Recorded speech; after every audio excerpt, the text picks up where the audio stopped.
Thank you, thank you. There are three things in our life that we're taught not to speak about: money, politics, and our feelings. But did you know that 1 out of 5 people will be diagnosed with a mental illness in their lifetime? Ooh, I also promised I wouldn't get emotional. Out of show of hands here, how many people know of someone with a mental illness? If you look around, it's mostly the whole room. So in university, I was severely depressed. I drank too much, I partied, I tried to get shallow highs out of it so that I could get by. But it really became hard when I had these thoughts of suicide and and multiple times I'd even walked across roads without looking either way. And I ended up going to therapy. I took pills, took whatever they would give me to tell me to go away. But, it was really hard. I'm already past it again. Oh, there we go. So this is a picture of September 27th of 2010. At this point in time, it's one of the lowest points in my life. The reason I use the date is because on September 28th, I decided that I was going to change my life. And I did this a few ways. I adopted 3 main belief systems that helped me change the way I thought. And the first one was karma. I always thought I had bad karma, and it's funny when you speak to a positive person and a negative person, their views on karma are kind of different. A negative person thinks everything's, or like, if you've done something wrong, karma will get you. Where positive people see that doing good things produces good karma, and then their life ends up being stronger. And this is the first thing that I adopted. So on September 28th of 2010, I decided I was going to change my life. I started going out and doing selfless things for people. I didn't ask for anything in return. I basically did anything I could do to buy back any bad karma I had in my past. And something funny happened out of that. I started to become a very positive person. And it was the starting of changing the way I thought in my brain, the different emotions I felt. And so positivity really helped me get out of bed in the morning and think of something positive and help start being a positive person, because I was always that fun sponge in the group. I just soaked up all the fun anyone was having because I was a person sitting there thinking, oh, life sucks. Why can't it be better? Do you want to go watch a Leafs game? No, they'll lose. I never found fun in anything, but my life was good. My life was great. I was at university. I was playing professional roller hockey.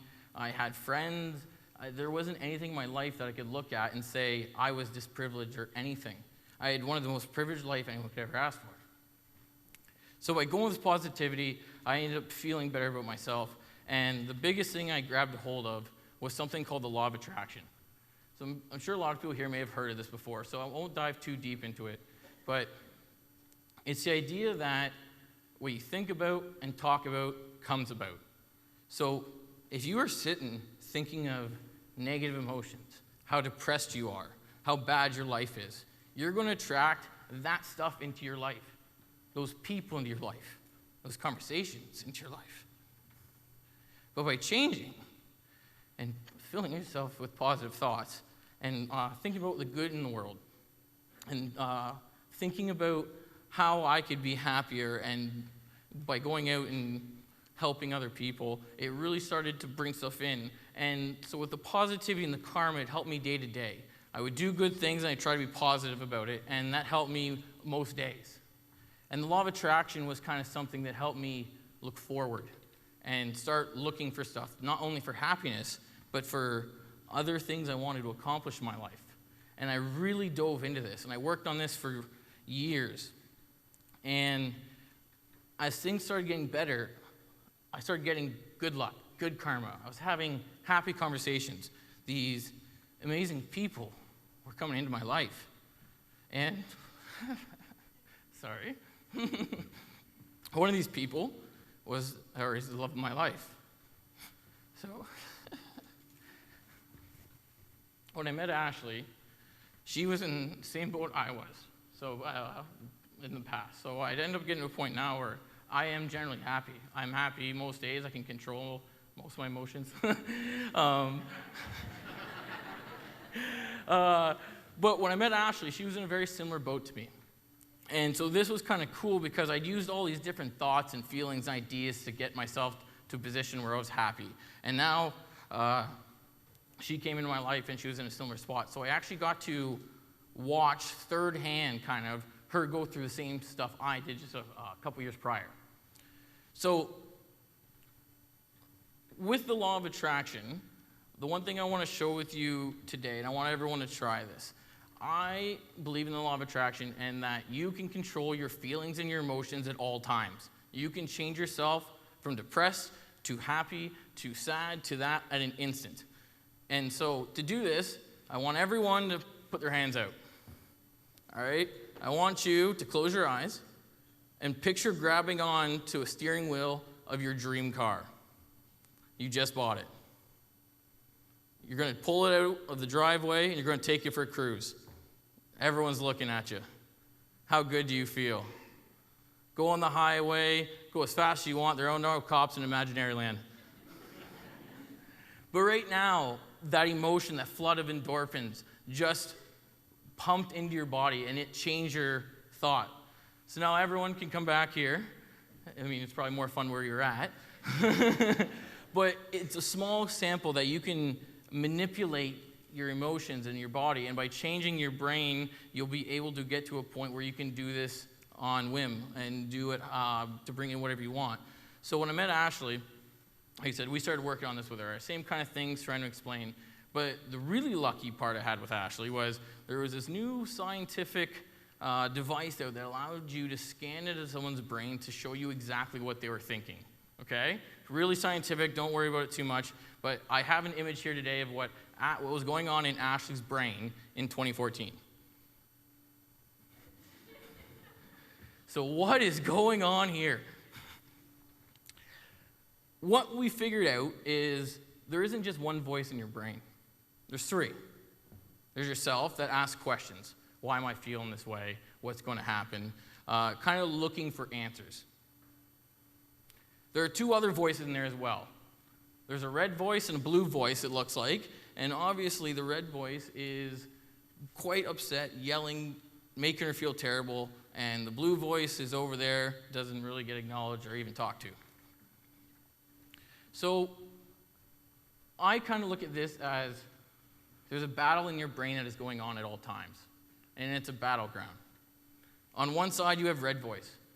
And it represents every negative emotion you can think of. Anger, jealousy, frustration. And this is the predominant voice that depressed people hear. It tells them how horrible they are, how ugly they are, how any of your biggest insecurities will be spoken to here. On the other side, though, and most positive, happy people will know this, is a different voice. It's a blue voice, one that cheers you on, encourages you, helps you get out of bed anymore. It's love, gratitude, joy. And what happens in someone who's depressed is blue voice goes away. And you're left with all these terrible emotions. And so it doesn't matter. It doesn't matter anymore about your circumstances in life. It doesn't matter if you're privileged, have a great job, a great car, live in a great country, have a great family. If this voice is always telling you how terrible it is, you feel terrible. So luckily, Ashley and I worked on this, both of us worked on this for obviously a couple years. And we actually did the same super scientific imagery that we did, and this was done actually just a couple of days ago. So we can see how Ashley's brain has changed here. Here, we have her obviously in a happy mood now. We have the blue voice helping her out and putting back the red voice exactly where it belongs. And yes, all red voices are Red Wings fans. And this is just kind of an example of what we need to do every day. Every single day that we get up and we talk and we go see people, this battle happens in our brains. And you know what? Happy people have this as well. It's just a little bit easier. And it's gotten a little bit easier for me as I keep feeding the blue voice. And as I keep going back to this. and I reiterate it myself, it's become incredibly easy to get up in the morning and feel good. I know people have heard the saying, waking up on the wrong side of the bed. What I believe that is, you get up on the side of your bed, you stub your toe. Red voice hops in. Negative thoughts hop in. And then it spirals. And it's hard to get out. And so that's why every single day, I work on something that I think is one of the most fundamental key parts of being happy. And that's gratitude. Gratitude in itself is so good because it allows you to look at everything you have in your life and start being grateful for it. So whether it's a small thing or a big thing, the second you start telling yourself in your subconscious and your conscious mind that you're grateful for things, your body responds to that and goes, oh yeah, I am pretty grateful. My life is pretty good. I do have this kind of stuff. Because you've gotten the red voice to shut up. So, when I leave here today, I want to leave you guys with something that I do every single day. And it is one of the biggest aspects that not only helps me with my happiness day to day, it helps me with my goals in the future. So the first step was to be happy. After that, I wanted to really go out and get some things that I wanted in my life. I would write things down, all in present tense. So I'd say 2 things that I'm actually grateful for today. And I would write it like this. I'm so thankful and grateful for my family because they've supported me through all my ups and downs. And then I'll feel that emotion inside my body, which will reconfigure my brain to remember these positive attributes. I would write a second one. I'm so thankful and grateful for the life that I've grown up in, to grow up in Canada. And I would do that every single time. But the key part here is the next 2 sentences I would write in the same present tense, so it just looks like it keeps on going. But then I would write down 2 things that I was grateful for that I didn't have, that I wanted to experience, or that I wanted in my life.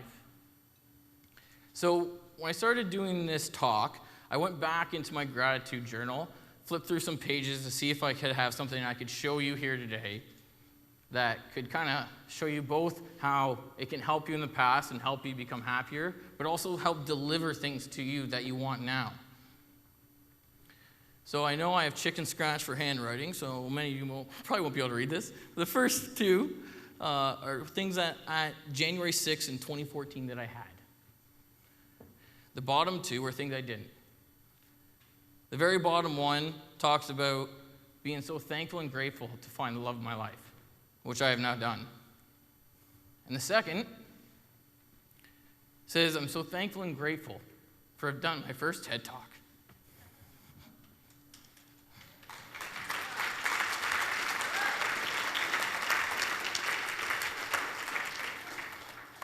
And for that, I'm so thankful and grateful. Thank you.